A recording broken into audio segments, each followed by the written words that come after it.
Hello guys, কেমন আছো তোমরা? আশা করি ভালো আছো, আমিও ভালো আছি।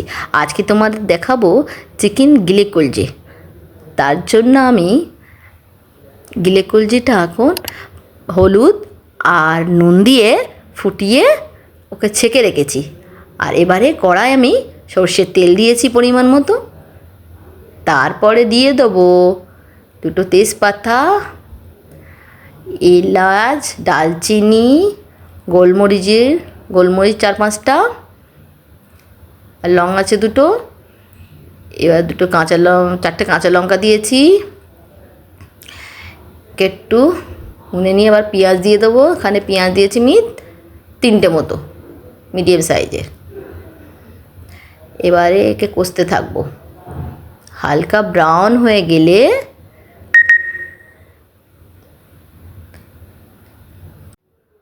এবারে আদা রসুন বাটা দিয়ে দেবো 1.5 চামচ মতো। তারপর ভালো করে কষিয়ে নিব। আদা রসুনি গন্ধটা যতক্ষণ না ছেড়ে যাচ্ছে। তারপরে একটা টমেটো আমি কেটে দিয়ে দিলাম বড় সাইজের। আবার একেও কষিয়ে নেবো ভালো করে। কষিয়ে নিয়ে এবারে হলুদ গুঁড়ো দিলাম 1 চামচ, মরিচের গুঁড়ো, কাশ্মীরি মরিচ, ধনের গুঁড়ো চামচ, স্বাদ মতো লবণ। এবারে ভালো করে এগুলোকে কষিয়ে নেব। তারপরে এই যে যেটা সেদ্ধ করে রেখেছিলাম নুন হলুদ দিয়ে গিলে কলজেটা, ওটা আমি দিয়ে দিলাম। খেতে কিন্তু খুব স্বাদ হয়েছিল। এটা এইবারে কষতে থাকতে হবে। একে ভালো করে কষিয়ে নিয়ে একটু 1/2 কাপ মতো জল দিয়ে দেবো। আবার ভালো করে কষতে থাকবো। জলটা একটু ঢাকা দিয়ে 10-15 মিনিট রেখে দেবো। আর দেখি, এই যে আবার ভালো করে কষাতে হবে। কষিয়ে কষিয়ে ভালো করে তেল ছাড়া পর্যন্ত কষাতে হবে।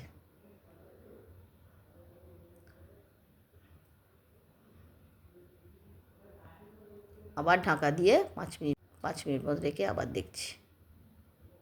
আবার কষাতে হবে 3-4 বার করে। এইভাবে মিডিয়াম আঁচ করে কষিয়ে নিতে হবে।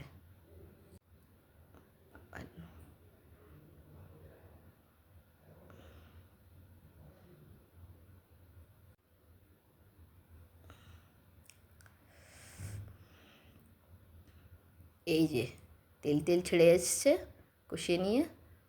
এরকম 4-5 বার করে একটু একটু করে জল দিয়ে কষিয়ে নিতে হবে।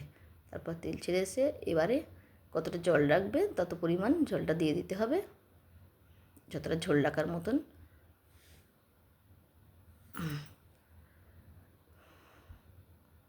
উপরে ধনেপাতা ছড়িয়ে দিলে, তার উপরে জিরের গুঁড়ো ছড়িয়ে দেবো।